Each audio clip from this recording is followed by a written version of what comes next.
আসসালামু আলাইকুম। প্রিয় দর্শক, আলাপ চাইতায় আপনাদের সকলকে আমন্ত্রণ জানাচ্ছি। শান্তিতে নোবেল বিজয়ী অধ্যাপক মোহাম্মদ ইউনূস বাংলাদেশের অন্তর্বর্তী সরকারের প্রধান উপদেষ্টা হিসেবে দায়িত্ব নেওয়ার পর প্রথমে শুরু হয়েছিল অগ্নিসন্ত্রাস যুগ, তারপর দেখা গেল বুলডোজার যুগ, সবশেষ আসলো প্রস্তর যুগ।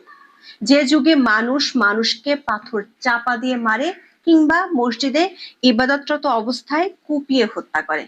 পুরান ঢাকার মিটফোর্ডে দিনে দুপুরে ব্যবসায়ীকে বর্বরোচিত হত্যার পর অন্তর্বর্তী সরকার উপদেষ্টা আসিফ মাহমুদ নিজের ফেসবুকে পোস্ট দেন, প্রস্তর যুগে স্বাগতম।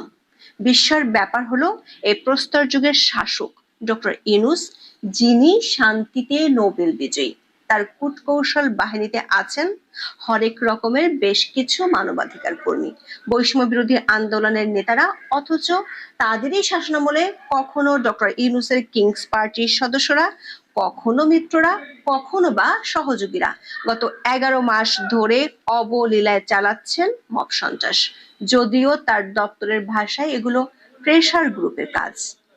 আমাদের বিশ্লেষণ হলো, ডক্টর ইউনূসের শাসনামলে বাংলাদেশ ফিরে গেছে প্রায় 1450 বছর আগে মাতসানায় যুগে, যে যুগ ছিল চরম অরাজকতা, বিশৃঙ্খলা এবং রাষ্ট্রীয় বিচার ব্যবস্থার অনুপস্থিতির এক সময়, যেখানে আইন শৃঙ্খলা ও জননিরাপত্তার কোনো বালাই ছিল না।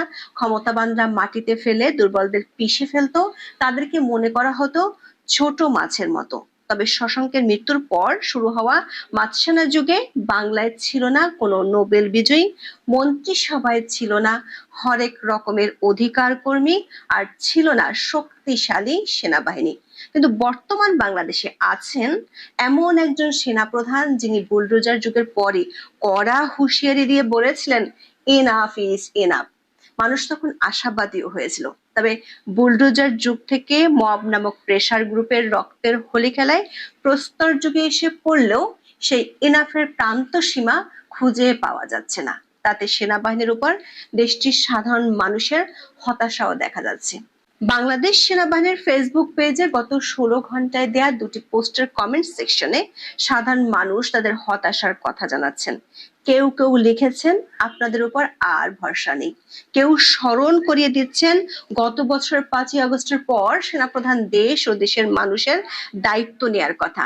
আবার কেউ এমন পরামর্শ দিচ্ছেন, প্রয়োজন হলে মঈনুদ্দিন ফখরুদ্দিনের মতো কঠোর হন। এর অর্থ হলো বাংলাদেশের মানুষ যে কোনো মূল্যে শান্তি চায়। প্রশ্ন হলো, নোবেল পদকের খাঁচের মধ্যে গুম হয়ে যাওয়া শান্তির দেখা কি আদৌ মিলবে বাংলাদেশে, নাকি মাতসানায় যুগের মতো 100 বছর ধরে অরাজকতা চলতে থাকবে? বিস্তারিত জানতে চলুন যাওয়া যাক বিশ্লেষণে। শেখ হাসিনা সরকার পতনের পর দায়িত্ব নিয়েছিলেন ডক্টর ইউনূস। তার দায়িত্ব নেওয়ার সময় থেকে শুরু হয় অগ্নিসন্ত্রাস। আওয়ামী লীগের নেতাকর্মীদের নিধনের নামে দেশের প্রত্যন্ত অঞ্চলে আওয়ামী লীগ ও তার সহযোগী সংগঠনের নেতাকর্মী এবং সংখ্যালঘুদের বাড়ি ঘরে দেওয়া হয় আগুন। 5 ফেব্রুয়ারি স্বাধীনতার স্মৃতি বিজড়িত ধানমন্ডির 32 নম্বরের বাড়িটি ঘোষণা দিয়ে সরকারি বুলডোজার দিয়ে ভাঙা হয়। উপদেষ্টা হয়ে 32 নম্বর বাড়িটি ভাঙার মতো বেআইনি কাজে প্রত্যক্ষ মদত দিয়েছে সরকারের উপদেষ্টারা। ওই রাত থেকে শুরু হয়েছিল বুলডোজার সন্ত্রাস। সে তাণ্ডবের সাথে চলতে থাকে দেশব্যাপী মব সন্ত্রাস। কখনো আদালত পাড়ায়, কখনো শিক্ষাঙ্গনে, কখনো রাত দুপুরে ঘুমন্ত মানুষের বাড়ি ঘরে ঢুকে ফ্যাসিস্টদের দোসর ধরার নাম করে চলছে তাণ্ডব। এর আগে দিনে দুপুরে রাস্তায় চাপাতি দিয়ে মানুষ কোপাতে দেখা গেছে কয়েকবার। এমনকি সন্ত্রাসীদের থানা থেকে ছাড়িয়ে আনছে ইউনূসের নিয়োগকর্তারা। দায় নেওয়া তো দূরে থাক, বরং প্রেসার গ্রুপ হিসেবে সরকার এসব ফৌজদারি অপরাধীদের পিঠ চাপড়ে এসেছে। আর সেই রাষ্ট্রহীন রাষ্ট্রের চেহারাই ফুটে ওঠে পুরান ঢাকার মিটফোর্ডের সামনের পৈশাচিক হত্যাকাণ্ডে। মব সন্ত্রাসের সব অরাজকতা সবকিছুকে ছাড়িয়ে গেছে 11ই জুলাই। একদিনেই এমন 3টি ঘটনা সামাজিক মাধ্যমে ভাইরাল হয়, যা দেখে মনে হবে ইউনূসের বাংলাদেশে নৃশংসতাই যেন নিউ নরমাল। ঢাকার জনবহুল এলাকায় দিনে দুপুরে এক ব্যক্তিকে পিটিয়ে ইট পাথর দিয়ে থেতলে হত্যা করা হয়েছে। খুনের পর মৃতের দেহের উপর নেচে উল্লাস করে হত্যাকারীরা। তার আগে মৃতকে বিবস্ত্র করে খুনিরা। গত 11 মাস ধরে শত শত মাজার সংখ্যালঘুদের উপর আক্রমণ হয়েছে, নারী বিদ্বেষী চূড়ান্ত ভাষায় ব্যবহার হয়েছে পাবলিক সমাবেশে, উগ্রপন্থীরা হুঙ্কার দিয়েছে, যার ধারাবাহিকতায় উগ্রবাদীদের চাপাতির আঘাতে রক্তাক্ত হয়েছেন মসজিদের খতিব। খুলনার দৌলতপুরে বিএনপি নেতাকে নিজের বাসার সামনে গুলি করে রক কেটে হত্যা করা হয়েছে। সিসিটিভির ফুটেজ ভাইরাল হওয়ায় মিটফোর্ডের নৃশংস খুনের ঘটনায় সরকার কয়েকজনকে গ্রেপ্তার করে। হত্যাকারীরা যুব দলের সদস্য হওয়ায় ব্যাপক সমালোচনার মুখে পড়ে বিএনপি। বিএনপির পক্ষ থেকে সেই গতানুগতিক বহিষ্কার আদেশ আসে।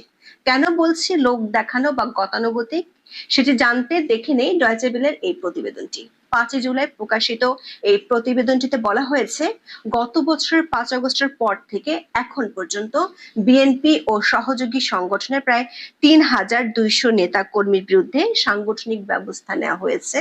এর মধ্যে বিএনপি নেতাকর্মী আছেন 1800 জন, তাদের মধ্যে 800 জনকে বহিষ্কার, 50 জনের পদ স্থগিত, অন্তত 700 জনকে কারণ দর্শানোর নোটিশ, 100 জনকে সতর্ক এবং 150 জনকে সাংগঠনিক শৃঙ্খলা ভঙ্গের নোটিশ দেওয়া হয়েছে। তবে কাগজে কলমে বহিষ্কারের পরেও অনেকের দাপট একটুও কমেনি। বিএনপি যাদের বিরুদ্ধে ব্যবস্থা নিয়েছে তাদের অনেকেই আবার দলে ফিরেছেন। তাদের আবেদনের ভিত্তিতে বহিষ্কারাদেশ প্রত্যাহারও করা হচ্ছে। ফলে সারা দেশে তুমুল দাপটে অপরাধে জড়াচ্ছেন বিএনপি নেতাকর্মীরা।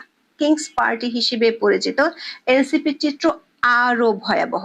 ডয়েচে ভেলে বাংলার প্রতিবেদনে বলা হয়, কেবল কারণ দর্শানোতেই সীমাবদ্ধ আছে এনসিপি। তারা কাউকে দল থেকে চূড়ান্ত ভাবে বহিষ্কার করেনি। শৃঙ্খলা কমিটি অভিযোগের তদন্ত করেই যাচ্ছে, যে তদন্ত নেভার এন্ডিং।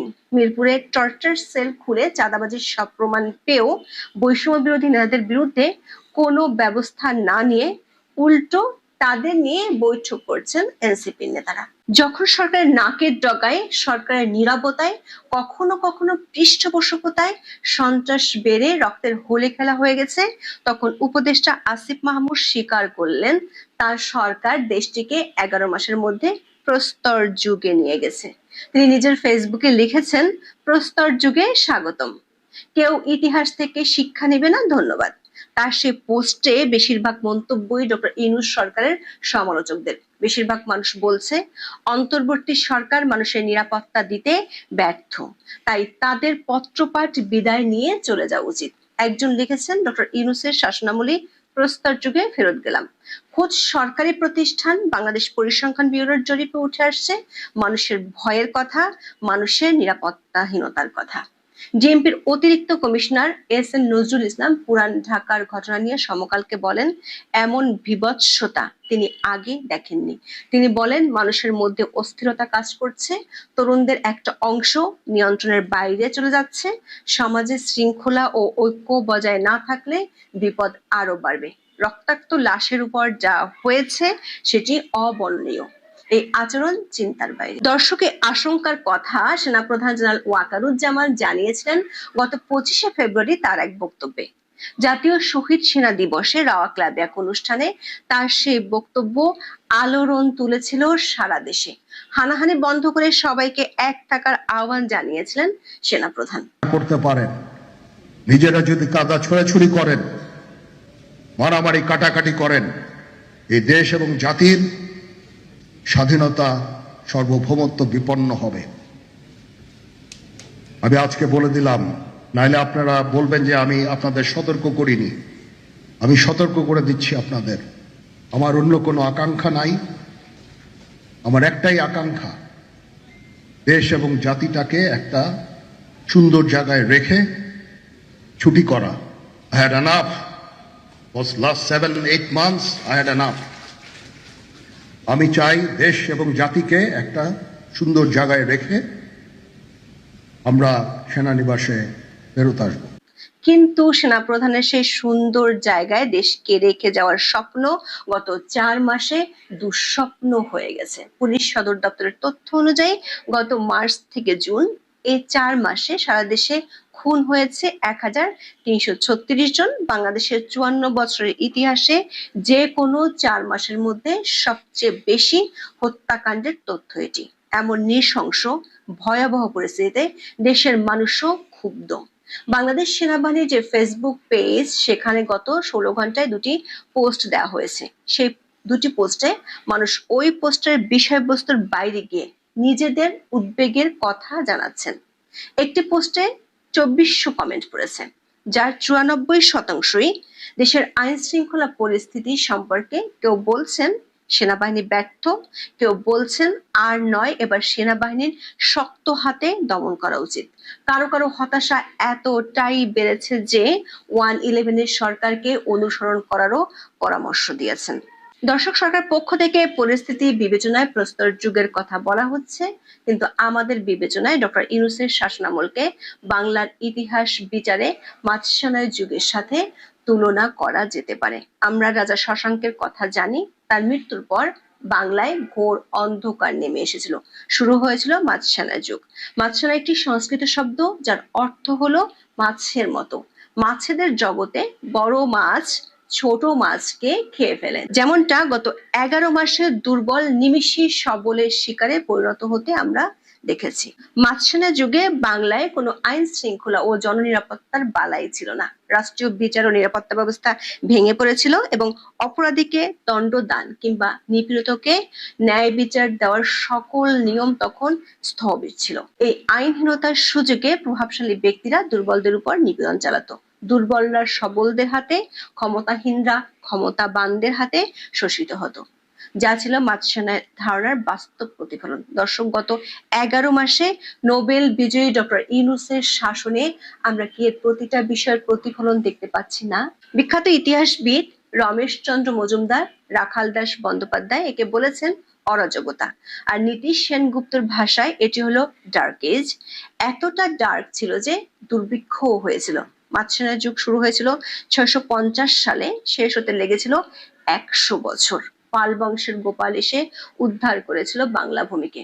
ডক্টর ইউনূসের আমলে সেই গোপালের দেখা আপাতত নেই, তবে নবরণ ভট্টাচার্যের সেই কবিতা তো আছে, এই মৃত্যু উপত্যকা আমার দেশ না, এই জল্লাদের উল্লাস মঞ্চ আমার দেশ না, এই বিস্তীর্ণ শ্মশান আমার দেশ না, এই রক্তস্নাত কসাইখানা আমার দেশ না। এখন এ পর্যন্ত। সবাই ভালো থাকুন, সুস্থ থাকুন, নিরাপদে থাকুন।